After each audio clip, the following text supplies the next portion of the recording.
रहीम अस्सलाम वालेकुम एस्पायरेंट्स, कैसे हैं आप सब लोग। Hope so that you all are safe and sound. Welcome back to my channel. और आज की वीडियो जो है वो all about the CSS essay outline, कि हम किस तरह से how to develop a powerful outline. ठीक है, हम किस तरह से इसको डेवलप कर सकते हैं, प्लस जो है वो हमने टॉपिक को किस तरह से लेके चलना है और हमें किस तरह से पता चलेगा कि एग्जामिनर जो है वो हमसे क्या की डिमांड कर रहा है। तो मैंने एक टॉपिक यहाँ पे लिखा हुआ है, democracy is no more vulnerable in Pakistan. अब देखिए, कुछ मिथ्स हैं और कुछ रियलिटीज़ हैं जो CSS एसे के लिहाज से पाई जाती हैं।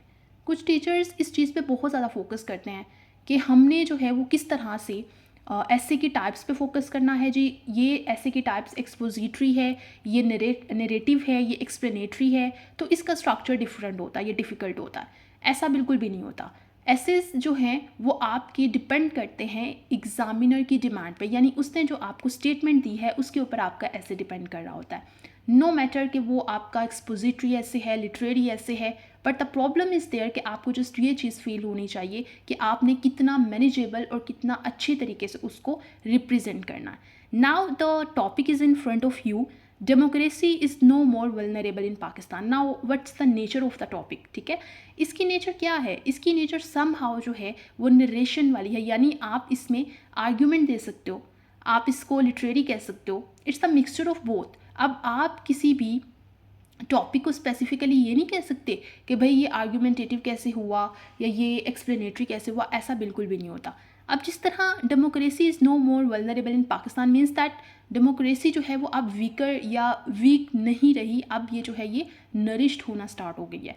अब इसके तो दो इसके पार्ट्स हैं, टू वेज हैं आपके पास। पहला तो ये है कि आप इस टॉपिक को देखकर एक ऑपोजिट साइड पे जा सकते हो। आप ये कह सकते हो कि नो, डेमोक्रेसी जो है वो वल्नरेबल हुई है with the passage of time. जो है हमारे पास बहुत ज़्यादा केसेस ऐसे हैं जिसमें हम देख सकते हैं। But on the other hand आप दूसरी साइड पे भी इसको लेके जा सकते हो। आप ये भी कह सकते हो कि yes, democracy is no more vulnerable in Pakistan. और अगर आप मेरे स्टांस की बात करो तो डेफिनेटली मैं इसी स्टांस की तरफ गई हूँ कि डेमोक्रेसी जो है with the passage of time Pakistan में मज़ीद स्ट्रेंथन हुई है। It's no more weakened in Pakistan. Now the problem is there कि हमने इसकी आउटलाइन किस तरह से डेवलप करनी है। अब देखिए, पहली बात तो ये है कि बहुत से बच्चे ऐसे हैं जो मिस्टेक्स करते हैं। अब मिस्टेक क्या होती है, मैंने क्योंकि ये वीडियो सेकंड टाइम मैं रिकॉर्ड कर रही हूँ, पहले जो मैंने रिकॉर्ड करनी स्टार्ट की थी वो due to some certain reasons मुझे डिलीट करनी पड़ी। तो अब दोबारा से, क्योंकि ये मैंने पहले लिखा हुआ है, तो अब मैं दोबारा से इसको आपको शो कर देती हूँ। पहली बात तो ये है कि आपने आउटलाइन जो है वो हमेशा मिड में लिखनी है, मिड ऑफ द पेज। मैं जितने भी ऐसे इवेल्यूएट करती हूँ, मेरे आइदर वो ऐसे बैच के हों या फिर इवेल्यूएशन बैच हो, वो क्या मिस्टेक करते हैं, उनकी मिस्टेक ये होती है कि आउटलाइन वो इधर लिख देते हैं। ठीक है, इधर नहीं लिखनी, मिड ऑफ द पेज लिखनी है हमेशा। और अगर आप इसको नीचे अंडरलाइन करना चाहते हो, that's up to you, it's not a hard and fast rule. ठीक है, उसके बाद आप फिर बच्चे कहते हैं कि मैम हम जो है वो मार्कर यूज़ करें, पेन यूज़ करें। जस्ट आपने ब्लैक और ब्लू, आइदर आप मार्कर यूज़ कर रहे हो या आप पॉइंटर यूज़ कर रहे हो। समहाउ मैं इसको ज़्यादा फोकस करती हूँ पॉइंटर को, क्योंकि इससे ये होता है कि आपकी जो इंक है वो पेपर पे फैलती नहीं है। ठीक है, जब आप लिखते हो तो इंक जो है वो आपकी फैल नहीं रही और वो ख़राब नहीं हो रहा। और सेकंड है आपकी ब्लू बार पॉइंट, अगर आप इससे भी लिखते हो आउटलाइन दैट्स ओके। इतना कोई जो है वो इस चीज़ को हाइप देने की ज़रूरत नहीं है। हाइप आप उस चीज़ को दो जो कि ज़रूरी है, दैट मीन्स कि आपका ऐसे। अब सेकंड बात आ जाती है कि हमने क्या करना होता है। अब बच्चे पता है किस लिहाज से जो है वो नेगेटिव साइड पे चले जाते हैं, या बच्चे किस लिहाज से भटक जाते हैं अपने एक्चुअल टॉपिक से। जो एग्जामिनर पूछ रहा है उसको नहीं हमने अंडरस्टैंड किया, हमने डेमोक्रेसी का वर्ड देखा और हम फटाफट धड़ाधड़ से लिखना स्टार्ट कर दिए। ऐसा आपने बिल्कुल भी नहीं करना। आप देखो ये टॉपिक क्या रहा है। ये टॉपिक ये कह रहा है कि पाकिस्तान में अब वल्नरेबल डेमोक्रेसी नहीं है। मीन्स दैट कि आपने फोकस इस चीज़ पे करना है कि आप वो वाले इंडिकेटर्स बताओ जो इस चीज़ को सरपास्ट कर रहे हों, कि यस ये वो इंडिकेटर्स इस चीज़ को प्रूव कर रहे हों कि डेमोक्रेसी जो है वो वल्नरेबल नहीं है। अब मैंने यहाँ पे इंट्रोडक्शन लिखा, ये तो हर एक आउटलाइन में एक ऑब्वियस सी बात है कि आपने इंट्रोडक्शन लिखना है। उसके बाद सेकेंड आपके पास टू ऑप्शंस हैं। फर्स्ट तो ये है कि आप इंट्रोडक्शन के फ़ौरन बाद एक 2 से 3 लाइंस में अपनी थीसिस स्टेटमेंट यानी अपना स्टांस दे दो कि आप क्या बात करने जा रहे हो। बट मैं समहाउ इस चीज़ को अप्रूव तो कर देती हूँ, बट मैं इस चीज़ को जो है वो फर्दर रिकमेंड इसलिए नहीं करती कि आपकी लिखने के स्टाइल में कोई प्रॉब्लम हो सकता है, कोई एरर आ सकता है, तो इससे क्या होगा कि एग्जामिनर जो है वो आपको वहीं पे प्रॉब्लम आपके लिए क्रिएट कर देगा। तो बेहतर यही है कि आप सेफर साइड पे जाओ और उसके बाद आप एक कनेक्टिंग पैराग्राफ लिखो। अब कनेक्टिंग पैराग्राफ क्या हो सकता है? अब देखिए, डेमोक्रेसी को हमें इंडिकेटर्स तो बताने हैं कि ये वल्नरेबल नहीं रही, बट उससे पहले हम थोड़ा सा इसका जो है वो ब्रीफ पास्ट भी बता देंगे कि भाई पाकिस्तान में जो इसकी एवोल्यूशन हुई थी पॉलिटिकल सिस्टम की, वो किस तरह हुई थी, या डेमोक्रेटिक सिस्टम के वो कौन कौन से इंडिकेटर्स थे जिन्होंने इस चीज़ को या इसको वल्नरेबल पहले बेसिकली बनाया था, बट पहले तो ये वल्नरेबल थी बट अब नहीं रही। तो वो थोड़ा सा जो ब्रीफ पहले वाला करेंगे वो हम कर सकते हैं, उसकी आप लगा लें कि 30% हम दे सकते हैं, बट रिमेनिंग 70% हमने इस चीज़ पे फोकस करना है कि अब पाकिस्तान के अंदर जो डेमोक्रेसी है वो कितनी ज़्यादा मज़ीद स्ट्रेंथन हुई है। तो हम इस चीज़ को भी मज़ीद परसू करते हैं।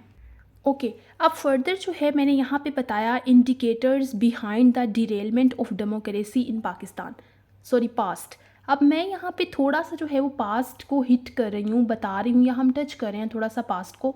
और हम क्या बताना चाह रहे हैं कि वो कौन से इंडिकेटर्स थे जिनकी वजह से डेमोक्रेसी पास्ट में जो है वो उस लिहाज से परसू नहीं कर पाई, जिस वजह से जो है वो अब मज़ीद स्ट्रेंथन हो रही है, बट पास्ट में जो है वो ये वाले इंडिकेटर्स बेसिकली थे जो अब नहीं हैं। तो हम इस चीज़ को मज़ीद जो है वो इलेबोरेट करते हैं। फर्स्ट मैंने इंडिकेटर लिखा, देखिए अब इसको इलेबोरेट करने के लिए पहली बात तो ये है कि ये थर्ड पॉइंट है, और उसके बाद आप 3A भी लिख सकते हो और आप खाली A भी लिख सकते हो, ठीक है। ये नंबरिंग के भी जो चक्कर होते हैं ये बहुत ज़्यादा प्रॉब्लमेटिक सिचुएशन क्रिएट करते हैं, तो इसमें भी आपने कोई टेंशन नहीं लेनी। या तो आप 3A लिख सकते हो या फिर आप ओनली A लिख सकते हो। तो पहला मैंने पॉइंट क्या लिखा, a spineless political phenomena, that means कि आपका जो पॉलिटिकल फिनोमिना था उसकी कोई बैकबोन ही नहीं थी। पॉलिटिक्स आपकी स्टार्टिंग से ही एवोल्यूशन ऑफ पाकिस्तान से ही बहुत ज़्यादा हिट होती आई है, ये आपको भी पता है। तो वो कौन से इतने ज़्यादा सर्कमस्टांसेस इसके अंदर आ रहे थे, सो दैट्स वाई हमारे पास जो है प्रॉपरली एक बैकग्राउंड ही नहीं था, एक इंस्टीट्यूशन ही नहीं था जो हमारी पॉलिटिकल एवोल्यूशन को जो है वो मज़ीद स्ट्रेंथन कर पाता। So that's why at that time democracy जो है वो एक्चुअल में डीरेल हो रही थी। तो ये आपका पहला पॉइंट बन गया। नाउ द सेकेंड पॉइंट क्या होगा, absence of competent and better style leadership, that means कि आपकी जो कॉम्पिटेंट और बेटर स्टाइल्स लीडरशिप थी उसकी एब्सेंस होने की वजह से जो है वो आपकी डेमोक्रेसी पास्ट में डिरेल होती रही। Absence of competent. अब थर्ड नंबर पे क्या आ गया, intervention of army, either army और मिलिट्री, आप कोई भी वर्ड लिख सकते हो, एंड कॉन्सिक्वेंसेस। अब देखें, आर्मी ने डेफिनेटली जो आपके मार्शल लॉज लगते रहे हैं उसने भी हमारी डेमोक्रेसी को कितना ज़्यादा पास्ट में जो है वो वीकेंड कर दिया था। तो आप ये 3 पॉइंट्स लिख सकते हो, बट अगर आप 4, 5, 6, 7, 8 तक पॉइंट्स इस पे ही लिख दोगे तो आप एक्चुअल फिनोमिना से बेसिकली हट जाओगे। तो हमने ये चीज़ नहीं करनी, हमने अपने टॉपिक पे रहना है। दैट मीन्स कि आप स्पेसिफाई टू द टॉपिक रहो, दैट मीन्स, और मैं इसीलिए बच्चों को ये कहती हूँ कि आपको टॉपिक का पता होना चाहिए कि हमने टॉपिक में किस सेगमेंट को कितनी वेटेज देनी है, ठीक है। अब हम फर्दर जो है अपने मेन पॉइंट पे आते हैं और हम लिखते हैं, इस democracy now vulnerable in Pakistan और नॉट। अब हम ये बताने जा रहे हैं एग्जामिनर को कि क्या पाकिस्तान में डेमोक्रेसी वल्नरेबल है या नहीं। अब यहाँ पर हम अपना स्टांस देंगे। अगर तो हमारा स्टांस येस है कि येस वल्नरेबल है तो हम उसके लिहाज से अपने पॉइंट्स लिखेंगे। ऑन द अदर हैंड अगर हम एग्जामिनर की जो दी हुई स्टेटमेंट है उससे अग्री करें हैं कि नो वल्नरेबल नहीं है तो हम उसके लिहाज से पॉइंट्स लिखेंगे, और यहाँ पर एग्जामिनर को पता चल जाएगा कि भाई इस बच्चे का स्टांस क्या है और ये बच्चा क्या थीसिस स्टेटमेंट लिखने जा रहा है। तो ये अब बेसिक और मेन पॉइंट स्टार्ट होने जा रहा है, तो हम इसको देखते हैं। Now you can look at here कि मैंने किस तरह से इस पॉइंट को लिखा है और एक प्रॉपर तरीके से जो है वो हमारी आउटलाइन अब डिवेलप हो रही है। अब मैं फर्स्ट पॉइंट क्या लिखूंगी, क्योंकि मैं इस स्टांस के पीछे जा रही हूँ कि yes democracy is no more vulnerable in Pakistan, इसीलिए मेरे आर्ग्यूमेंट्स भी इसी की सपोर्ट में होने चाहिए। तो पहला आर्ग्यूमेंट क्या होगा, proper workforce and well founded media institutions. That means कि पहले जो है वो हमारे पास मीडिया इंस्टीट्यूशंस उतने पावरफुल नहीं थे जितने कि अब हो गए हैं, और अब जो है वो ज़्यादा हम जो है वो स्ट्रेंथन कर रहे हैं रादर देन बिफोर। अब आप देख रहे हैं कि मैंने फर्स्ट पॉइंट क्या लिखा, proper workforce and well founded media institutions. Second point मैंने लिखा, role of civil society and vigilancy towards task. That means कि सिविल सोसाइटी भी अपग्रेड हो चुकी है। थर्ड पॉइंट मैंने लिखा अ ट्रांसपेरेंट जुडिशरी सिस्टम जो कि लीड कर रहा है टुवर्ड्स द डेमोक्रेटिक एक तो इंस्टीट्यूशंस की बिल्डिंग की तरफ, ठीक है। तो ये 3 पॉइंट्स मैंने लिखे, लेकिन ये 3 पॉइंट्स जो है वो अभी इनफ नहीं है, हमें मज़ीद जो है वो इसके ऊपर पॉइंट्स लिखने की ज़रूरत है। तो हम मज़ीद इसके ऊपर पॉइंट्स लिखते हैं, और पॉइंट्स में इसीलिए वीडियो के दौरान नहीं लिख रही क्योंकि वीडियो भी बहुत ज़्यादा जो है वो लंबी हो जाएगी। तो मैं अब इनको पॉइंट को कंप्लीट करती हूँ, देन हम फर्दर मूव करते हैं। अब एस्पायरेंट्स आप देख सकते हैं कि मैंने 4D में लिखा role of NAB towards the government and civilian authorities. उसके बाद मैंने 4E में लिखा local civilian groups are more mature now than before. और 4F में लिखा wiping out the corruption inefficiency and nepotism. अब ये वो इंडिकेटर्स थे जो ये एक्चुअल में बता रहे थे कि भाई इनकी वजह से जो है वो डेमोक्रेसी अब स्ट्रेंथन हुई है पहले से ज़्यादा, और पहले क्योंकि वल्नरेबल थी और अब डेमोक्रेसी वल्नरेबल नहीं रही। अब हम थोड़े से जो हैं वो गवर्नमेंट के कंडक्टिव मेजर्स देख लेते हैं। फोर्थ पे हम जो 4E पे लिखेंगे वो हम लिखेंगे कि गवर्नमेंट ने जो है वो डिफरेंट कंडक्टिव मेजर्स एक्चुअल में लिए हैं towards the stability of the nation, जो कि अल्टीमेटली किसकी तरफ जा रहे हैं, डेमोक्रेसी की ग्रोथ की तरफ। तो अब 4E हम पॉइंट बना लेते हैं, क्योंकि पॉइंट्स मुझे थोड़े से जल्दी लिखने पड़े हैं, इसलिए राइटिंग को भी थोड़ा इग्नोर कीजिएगा। अब मैंने जो है वो उसके बाद थोड़ा सा इस चीज़ पे फोकस किया कि भाई मुझे थोड़ा सा वे फॉरवर्ड भी बताना चाहिए और मुझे थोड़ी सी जो है वो रिकमेंडेशन भी देनी चाहिए। बट यहाँ पर जो है अगर आप नेगेटिव साइड पे जा रहे हो यानी ऑपोजिट साइड पे जा रहे हो तो आप रिकमेंडेशन का वर्ड यूज़ करोगे। ऑन द अदर हैंड जो है वो आप इसके लिए वेज फॉरवर्ड का यूज़ भी इसका वर्ड भी जो है वो यूज़ कर सकते हो। तो आपको वर्ड्स की यूजेज का भी पता होना चाहिए कि आप अगर जो है वो जिस साइड पे भी आप जा रहे हो, जो भी आपका स्टांस है, आपको उसके लिहाज से वर्ड्स की एक्चुअल में जो है वो एप्लीकेशन करनी होती है। और ये चीज़ भी जो है वो बहुत ही ज़्यादा, जैसे हम कह सकते हैं कि एक मिसमैनेजमेंट क्रिएट करती है जब आपको वर्ड्स की कलेक्शन का ही जो है वो नहीं पता होता। अब उसके बाद हम इसकी थोड़ी सी रिकमेंडेशन देख लेते हैं। ओके गाइस, मैंने ये जो आउटलाइन है इसे कंप्लीट कर लिया।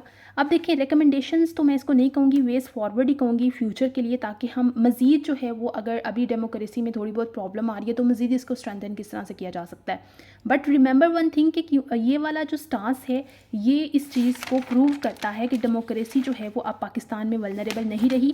दैट मीन्स हम जो है वो वेज फॉरवर्ड का वर्ड यूज़ कर रहे हैं। अदर देन दैट हम इसको रिकमेंडेशन का नाम भी दे सकते थे। अब देखिए मैंने यहाँ पे सिर्फ और सिर्फ 3 पॉइंट्स लिखे हैं। पहला पॉइंट है स्ट्रेंथनिंग गवर्नमेंट सिस्टम्स मोर, यानी पहले जो है गवर्नमेंट का सिस्टम नो डाउट पहले से स्ट्रेंथन हुआ है, बट आपने इसको मजीद स्ट्रेंथन किस तरह से करना है। Educational institutions and their transparency, आपकी डेमोक्रेसी को मजीद हाई करने के लिए एजुकेशनल इंस्टीट्यूशंस की ट्रांसपेरेंसी मजीद बढ़ाने की ज़रूरत है। Freedom of speech should have limitations, अब ये आर्ग्यूमेंट किसकी तरफ जाता है, मीडिया की तरफ जाता है। यानी कि नो डाउट मीडिया स्ट्रेंथन हुआ है, बट मीडिया को जो है वो इतना ज़्यादा भी जो है वो फ्री स्पीच की इजाज़त नहीं होनी चाहिए कि वो किसी की भी पर्सनैलिटी को विदाउट एनी लॉजिक या विदाउट एनी प्रूफ जो है वो उसको कटहरे में खड़ा कर दें। And finally conclusion, now the thing is there कि आपने मेरी ये जो आउटलाइन है ये आपने देखी होगी कि ये सिर्फ और सिर्फ एक पेज की बनी है, यानी 2 साइड्स की बनी है। और इसके अंदर जो पॉइंट्स हैं वो टोटल हम गिन लेते हैं कि पॉइंट्स कितने हैं। टोटल पॉइंट्स इसमें जो है वो 17 बने हैं, यानी मैक्सिमम जो है वो आपकी आउटलाइन में 17 to 18 पैराग्राफ्स जो है वो आपके ऐसे में होने चाहिए। और outline is more than enough. अगर आप 1.5 की आउटलाइन करते हो, यानी आप जो है अपनी आउटलाइन को यहाँ तक भी लेके आते हो इस पेज तक, तो सो दैट्स ओके। बट अगर आप 2 पेजेस तक अपनी आउटलाइन को लेकर जाओगे तो फिर वो प्रॉब्लम आपके लिए मसला बनेगा, क्योंकि आप फिर किस तरह से प्रूव करोगे। और ये जो मैंने जितने भी पॉइंट्स लिखे हैं ये पॉइंट्स बहुत ही ज़्यादा इन डेप्थ जाने वाले हैं। दैट मीन्स कि आपकी आउटलाइन अगर इस तरह एक पेज पे आ रही है और आप ये टेंशन ले रहे हो ना कि भाई क्या मेरी आउटलाइन को हो गया, इतनी छोटी होगी, ये तो बड़ी होनी चाहिए, ऐसे नहीं होता।